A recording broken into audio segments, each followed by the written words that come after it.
Muy buenos días. Siempre es un gusto el poder meditar la palabra de Dios, el poder escuchar la palabra de Dios, el poder sentir su espíritu. Con mucha razón el rey David, después de que cometió aquel pecado, le decía a Dios: aparta de mí todo menos tu espíritu. No apartes de mí tu espíritu. Y es que es cierto, hermanos, tener y sentir la presencia de Dios en nuestra vida es lo mejor que nos puede pasar aquí, porque no solamente nos ayuda a despertar, sino que además nos ayuda a saborear la vida. No cabe duda que sabiduría es precisamente eso, la capacidad de saborear la vida, y la sabiduría solamente proviene de Dios. El ser inteligente o astuto, bueno, a lo mejor si estudias alguna ciencia vas a ser muy inteligente en alguna área, pero ser sabio, la capacidad de saborear la vida, eso solamente viene de Dios. Y una de las mejores formas que nosotros tenemos es meditando su palabra, recibiendo su palabra. Y el día de hoy en el Evangelio, créeme, es una de las partes del Evangelio que más me gusta. Porque con mucha razón algunos lo han mencionado, que es el resumen de la predicación de Jesús.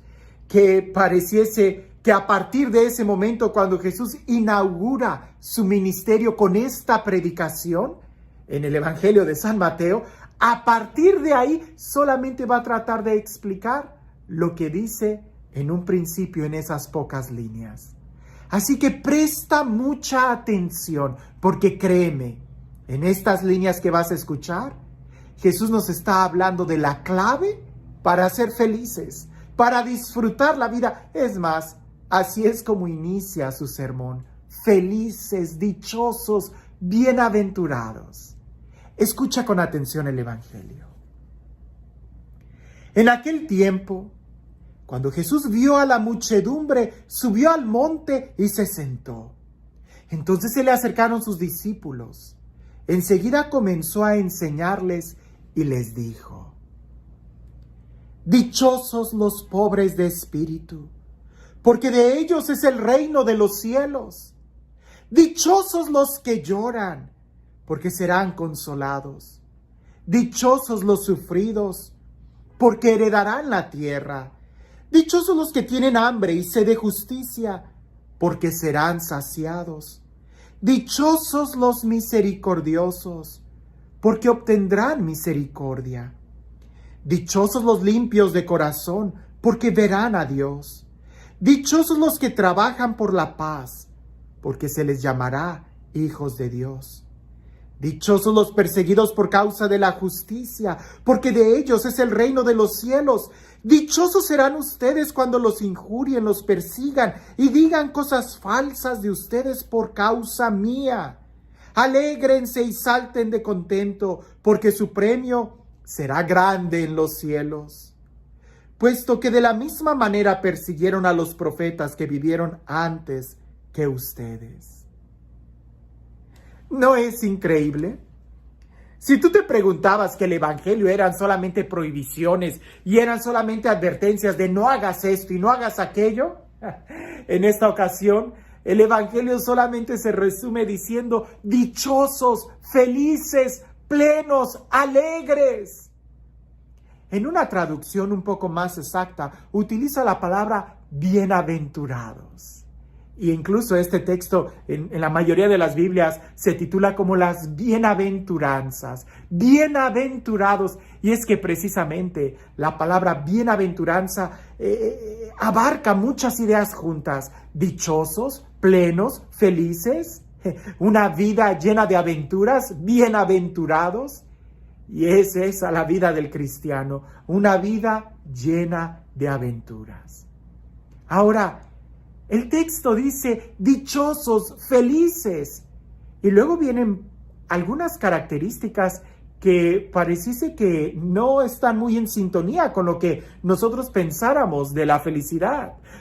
Felices los pobres, felices los que sufren, felices los que lloran, dichosos los perseguidos, alegres aquellos que son calumniados. Como que no entendemos cuál es ese lenguaje. ¿Qué le pasa al Evangelio para decirnos eso? No, sería leerlo de una manera muy superficial. En realidad Jesús aquí está poniendo como un despertar.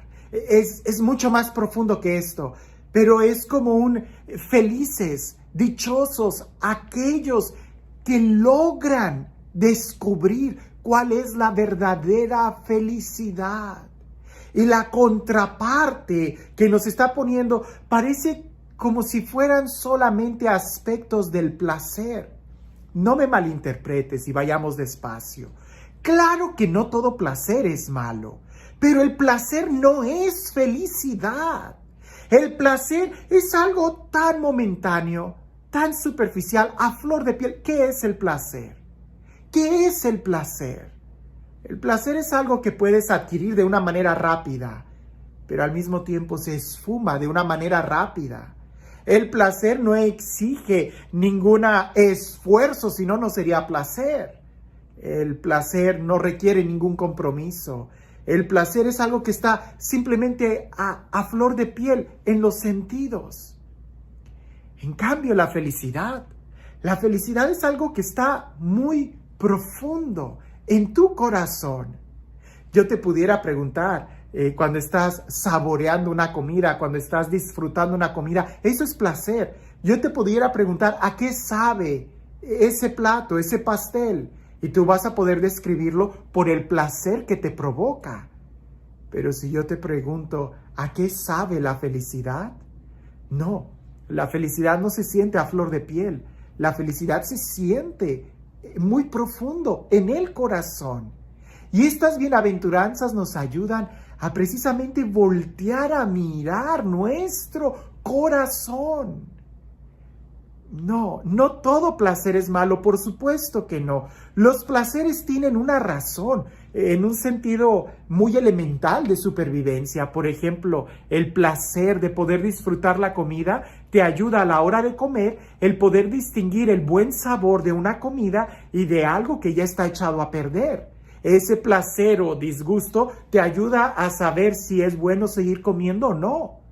Pero es completamente erróneo que por estar buscando el placer de comer bien, no seas capaz de agradecer la comida que tienes enfrente. La capacidad de agradecimiento está más en la línea y en la sintonía de ser feliz. Que eres capaz de agradecer y de ser feliz y de ser libre, porque tienes un plato de comida frente a ti. En cambio, aquel que desmedidamente está buscando el placer, nunca va a disfrutar lo que tiene enfrente, porque siempre va a querer más y querer más. Y ese es el problema.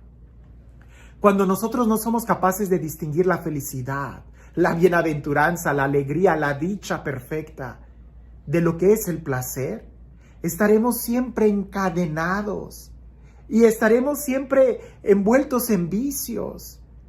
Lo he dicho en otras ocasiones, que el alcohólico y el drogadicto no son personas malas. En realidad son personas que no logran distinguir la felicidad del placer. Y pensando que son felices en el placer, son capaces de ahogarse en el alcohol o ser consumidos por la droga. Y otros muchos placeres que si no los pones en el lugar correcto, terminarán destruyéndote.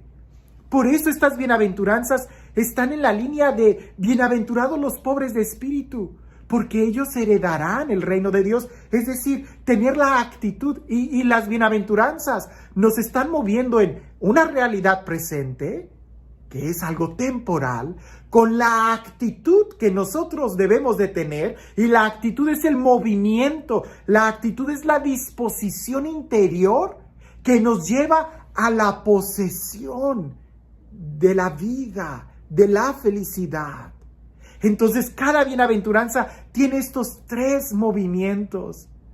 En un video tan corto como este no puedo extenderme, pero te invito a que por ejemplo, hay mucho material, yo te ofrezco este. Si vas a mi canal de YouTube, en una de las listas de reproducción que se titula Carta de Amor, ahí hablo en 11 capítulos y casi cada capítulo sobre cada bienaventuranza está en 40 minutos. Una profundización muy densa, muy hermosa sobre cada bienaventuranza y cómo vivirla en nuestra vida. Para el Evangelio de San Mateo, es el primer sermón que Jesús pronuncia. Él habla de la felicidad y el Evangelio es precisamente una buena noticia, una vida de felicidad plena. El Evangelio nos debe de ayudar a despertarnos y darnos cuenta que la vida es una vida llena de aventura, es una vida llena de bienes, de aventuras en Dios. Pero para eso hay que soltar todas las ataduras. Pues fíjate bien, aunque el ave, una paloma, aunque la paloma estuviera atada con un solo hilo, ya sea de oro o de seda, no va a poder volar hasta que rompa ese hilo. A veces pensamos que para ser felices hay que quitarnos todas las cadenas. Claro, hay que quitarnos todas las cadenas, pero también hay que quitarnos todos los hilos que nos puedan impedir lanzar el vuelo a la vida plena que Dios quiere para ti. Dios quiere que tú seas feliz. Lee, profundiza en estas bienaventuranzas, que son la clave, son como llaves que podemos usar para abrir las puertas del dolor y poder escapar y ser libres en el corazón del amor que Dios nos tiene. Si las lees de manera superficial, no vas a entender nada, pero si las lees con un corazón abierto, entenderás el por qué Jesús llama felices a aquellos que aparentemente no tienen muchas cosas, cuando en realidad lo tienen todo. Y este Dios, el Dios del amor, el Dios de la vida, el Dios de la plenitud, el Dios de la gracia, del amor y de la felicidad, que sea Él quien el día de hoy te bendiga, en el nombre del Padre, del Hijo y del Espíritu Santo. Cuentan por ahí que había una muñeca de sal, y que cuando la muñeca caminaba, veía que los rayos del sol la iluminaban y brillaba y todo el mundo la volteaba a ver, pero ella se sentía vacía, a pesar de que brillaba por el esplendor, lo radiante de la sal. Hasta que un día se sentó y empezó a reflexionar que ella no quería cosas externas, ella buscaba algo más en el interior, y escuchó que la llamaban desde el fondo del océano. Y ella, acercándose al inmenso mar, iba entrando y sentía un ligero dolor, pues sus pies al tocar el agua se iban desbaratando. Pero en su interior ella encontraba algo muy fuerte. Cuando entró al mar y se estaba disolviendo completamente, logró exclamar: ahora sé para qué nací. Cuando nosotros logremos entrar al inmenso mar del amor de Dios, cuando logremos disolvernos y quitarnos toda atadura, entonces podremos entender cuál es la verdadera felicidad. Que tengas un excelente día.